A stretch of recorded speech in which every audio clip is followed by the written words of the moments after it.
অবশেষে ভারতের বিপক্ষে বিশ্বকাপ ম্যাচ খেলতে রাজি হলেন পাকিস্তান দল।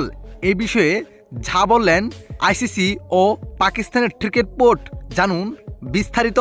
দর্শক, নাটকটি শুরু হয়েছিল বাংলাদেশকে বিশ্বকাপ থেকে বাদ দেওয়ার পরেই, যেখানে বাংলাদেশকে বিশ্বকাপ থেকে বাদ দেওয়ার পর বাংলাদেশের পাশে দাঁড়িয়েছিল পাকিস্তান, যেখানে ভারতের বিপক্ষে ম্যাচ খেলবে না এবং তাদের শর্ত ছিল বাংলাদেশকে বিশ্বকাপে ফেরাতে পারলেই ভারতের বিপক্ষে ম্যাচ খেলবে পাকিস্তান।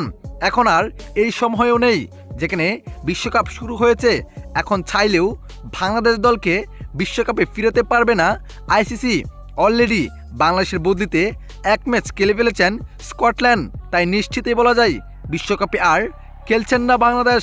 তবে পাকিস্তানের কথাই তারা লড়চড় করছেন না, তাই তো পাকিস্তান ক্রিকেট বোর্ডের সাথে এক মিটিংয়ে বসেছিল আইসিসি, যেখান থেকে সিদ্ধান্ত আসে যদি পাকিস্তান ভারতের সাথে ম্যাচ না খেলে তাহলে হাজার হাজার কোটি টাকা লস হবে আইসিসির। যেই প্রভাবটি এড়াতে ভারত পাকিস্তানের ম্যাচটি উপস্থাপন ও বাস্তবায়ন করার জন্য একের পর এক মিটিং চালাচ্ছেন আইসিসি। তারপর সিদ্ধান্ত এসেছে, যেখানে আইসিসি জানিয়েছেন আমরা পাকিস্তানকে রাজি করে ফেলেছি।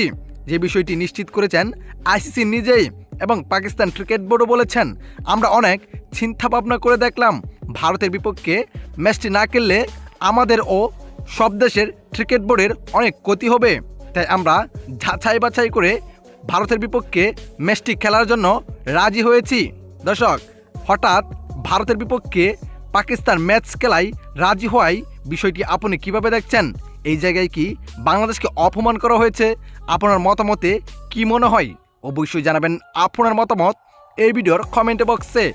ধন্যবাদ।